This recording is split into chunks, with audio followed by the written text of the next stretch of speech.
പൊതുസഭാ സമ്മേളനത്തെ അഭിസംബോധന ചെയ്ത് Palestine president Mahmoud Abbas America visa നിഷേധിച്ചതിനെ തുടർന്ന് പങ്കെടുത്തത് വീഡിയോ കോൺഫറൻസ് വഴിയാണ്. ഇസ്രായേൽ നടത്തുന്നത് മനുഷ്യരാശിക്കെതിരായ കുറ്റകൃത്യം. സമാധാന ശ്രമങ്ങളിൽ US പ്രസിഡന്റ് ഡൊണാൾഡ് ട്രംപിനൊപ്പം ചേർന്ന് പ്രവർത്തിക്കുമെന്നും മഹ്മൂദ് അബ്ബാസ് പറഞ്ഞു. വിവരങ്ങളുമായി അനുപമ ശ്രീദേവിയാണ് ചേരുന്നത്. അനുപമ, എന്തായാലും അദ്ദേഹത്തിന്റെ വാക്കുകൾ ഏറെ ശ്രദ്ധേയവും നിർണായകവുമാണ് ഈ ഒരു സമയത്ത്. എന്തെല്ലാം കാര്യങ്ങളാണ് അദ്ദേഹം പറഞ്ഞത്? സ്വാതി, ട്രംപ് ഭരണകൂടം ഏർപ്പെടുത്തിയ യാത്രാ വിലക്കിനെ തുടർന്നാണ് വീഡിയോ കോൺഫറൻസ് വഴി പലസ്തീൻ പ്രസിഡന്റ് മഹ്മൂദ് അബ്ബാസ് 80ാമത് UN പൊതുസഭാ സമ്മേളനത്തിൽ പങ്കെടുത്തത്. അദ്ദേഹം ആദ്യം തന്നെ ഈ പലസ്തീനെ സ്വതന്ത്ര രാഷ്ട്രമായി അംഗീകരിച്ചുകൊണ്ടുള്ള ഫ്രാൻസ് അടക്കം രാജ്യങ്ങളുടെ നീക്കത്തെ സ്വാഗതം ചെയ്യുകയും അതിന് നന്ദി അറിയിക്കുകയും ചെയ്തുകൊണ്ടാണ് അദ്ദേഹത്തിന്റെ പ്രസംഗം ആരംഭിച്ചത്. അതുപോലെ തന്നെ പ്രസംഗത്തിലുടനീളം ഗാസയിലെ മാനുഷിക പ്രതിസന്ധിയും ഇസ്രയേലിന്റെ അധിനിവേശ നീക്കങ്ങളും അതുപോലെ തന്നെ ഹമാസിന്റെ ഇപ്പോഴത്തെ ബന്ദിമോചനമടക്കമുള്ള വിഷയങ്ങളും ഈ ഒരു നീണ്ട പ്രസംഗത്തിൽ അദ്ദേഹം പരാമർശിച്ചു പോവുകയാണ് ചെയ്തത്.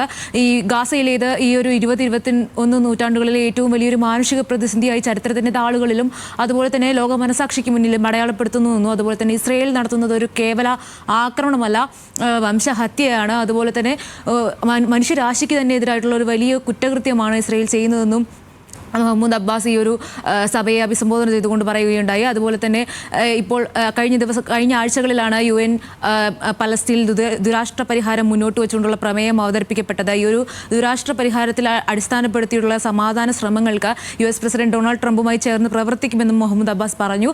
ഇവിടെ ശ്രദ്ധിക്കേണ്ടത് ഈ UN പ്രമേയത്തെ വീറ്റോ ചെയ്ത രാജ്യമാണ്, ഇസ്രയേലിനൊപ്പം നിന്ന് വീറ്റോ ചെയ്ത രാജ്യമാണ് അമേരിക്ക. അപ്പോഴും അമേരിക്കയ്ക്ക് മുന്നിലുള്ള വിശ്വാസം, അമേരിക്കയ്ക്ക് മേലുള്ള വിശ്വാസം തള്ളിക്കളയുന്നില്ല എന്ന് തന്നെയാണ് പലസ്തീൻ അതോറിറ്റി നേതാവ് കൂടിയായിട്ടുള്ള മഹ്മൂദ് അബ്ബാസ് വ്യക്തമാക്കുന്നത്. അതുപോലെ തന്നെ നാളെയാണ് ഇനി ഇസ്രയേലി പ്രധാനമന്ത്രിയായിട്ടുള്ള ബെഞ്ചമിൻ നെതന്യാഹു സഭയെ അഭിസംബോധന ചെയ്യാനിരിക്കുന്നത്. അതിന് മുന്നോടിയായിട്ട് ഇപ്പോൾ നേരത്തെ തന്നെ കഴിഞ്ഞ ദിവസം തന്നെ നമ്മൾ അമേരിക്കയുടെ നിലപാട് കണ്ടതാണ്. അതുപോലെ തന്നെ ഇനി ഇപ്പോൾ പലസ്തീൻ അതോറിറ്റിയുടെ ഭാഗത്തു നിന്നുള്ള നിലപാടും കാണുന്നു. ഈ ഒരു നിലപാടിൽ ശ്രദ്ധേയമായിട്ട് മറ്റൊരു കാര്യം എന്ന് പറയുന്നത് ഹമാസിനെ പൂർണ്ണമായി തള്ളിക്കൊണ്ടുള്ളൊരു നിലപാടാണ് മഹ്മൂദ് അബ്ബാസ് വ്യക്തമാക്കുന്നത്.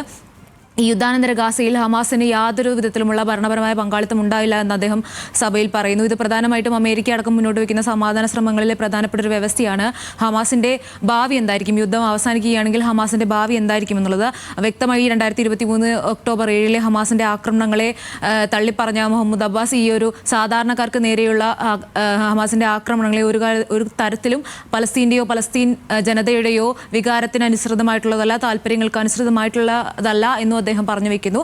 നാളെ നെതന്യാഹു സംസാരിക്കാനിരിക്കെ അതിന് മുൻപ് തന്നെ ഈ പൊതുവേദിയിൽ ഇന്ന് തുർക്കി പ്രസിഡന്റ് എർദോഗാനും സഭയെ അഭിസംബോധന ചെയ്തിരുന്നു. ഇവരെല്ലാം പ്രധാനമായും ആവശ്യപ്പെടുന്നത് അടിയന്തര വെടിനിർത്തലാണ്, മാനുഷിക പ്രതിസന്ധിക്ക് പരിഹാരം കാണുക എന്നുള്ളതാണ്. അതിലപ്പുറമുള്ളതാണ് ഈ ഹമാസിന്റെ നില എന്തായിരിക്കും എന്നുള്ളത്. അതിൽ പലസ്തീന്റെ ഭാഗത്തുനിന്നുള്ള പലസ്തീനകത്തു നിന്ന് ഒരു പ്രധാനപ്പെട്ട അതോറിറ്റി എന്നതിൽ വെസ്റ്റ് ബാങ്കിന്റെ അധികാരപരിധിയിലാണ് ഈ പലസ്തീനിയൻ അതോറിറ്റി വരുന്നതെങ്കിൽ തന്നെയും പലസ്തീന്റെ നിലപാട് എന്താണ് എന്നുള്ള ഒരു ഔദ്യോഗിക പ്രതികരണം എന്ന നിലയിൽ കൂടിയാണ് ഇപ്പോൾ ഈ മഹ്മൂദ് അബ്ബാസിന്റെ സഭയിലെ വാക്കുകളെ കാണേണ്ടത്. സ്വാതി. ശരി അനുപമ.